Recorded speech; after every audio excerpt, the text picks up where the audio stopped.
Bonsoir à tous, vous êtes sur TLC dans l'invité de la rédaction. Je reçois Fabrice Bonnoir, directeur sportif de Cholet Natation. Merci infiniment. Nous sommes là pour évoquer la 10e édition du meeting de natation que vous allez accueillir les 2 et 3 novembre prochains. Vous êtes l'un des organisateurs, vous êtes toute une équipe derrière bien évidemment cette grosse machinerie.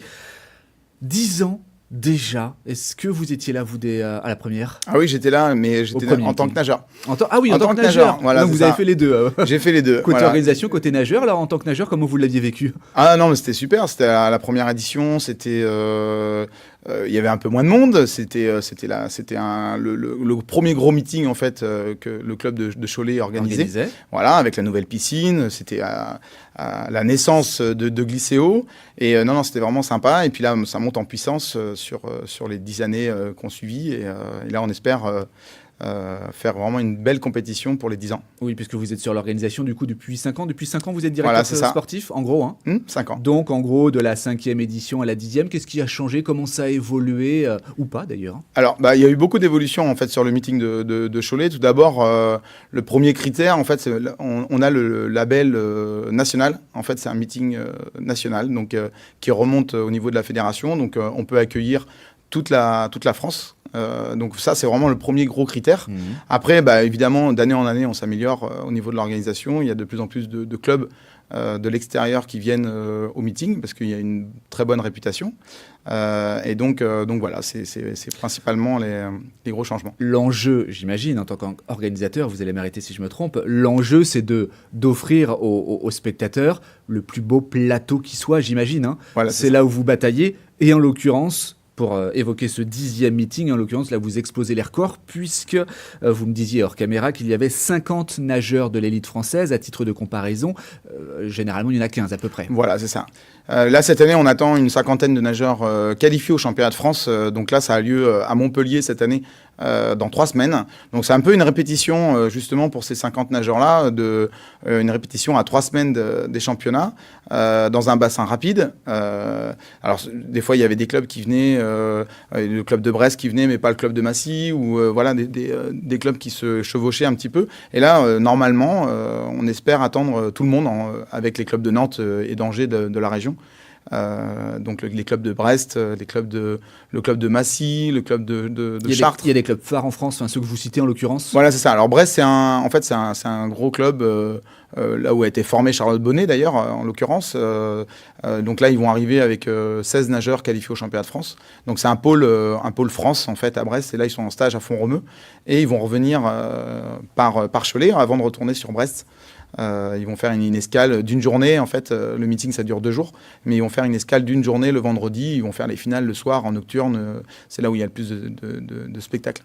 Fabrice Bonnoir, sans langue de bois, avec toute franchise et toute transparence, est-ce que le niveau des nageurs augmente d'année en année, ou est-ce que non, on avait atteint ces dernières années un pic et on ne pourra pas aller au-delà? En fait, l'année dernière, il y a eu beaucoup de records de battus lors du meeting. Et là, cette année, je pense qu'il va encore avoir un peu plus de records de battus.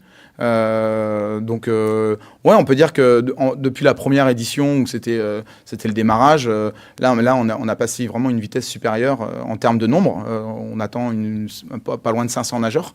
Et puis le nombre de nageurs élites. Lors du meeting, donc on peut dire que ça monte en puissance d'année en année. Alors c'est bien pour les spectacles, pour les spectateurs qu'on invite nombreux à Glycéo, mais du coup, est-ce que ça met pas dans l'ombre les nageurs choletais? Ils auront peut-être un petit peu plus de mal à s'illustrer? Non. En fait, je pense que les nageurs de Cholet sont vraiment super contents en fait de voir autant de haut niveau. Ça leur permet de voir justement, de se rendre compte un petit peu ce que c'est que le haut niveau.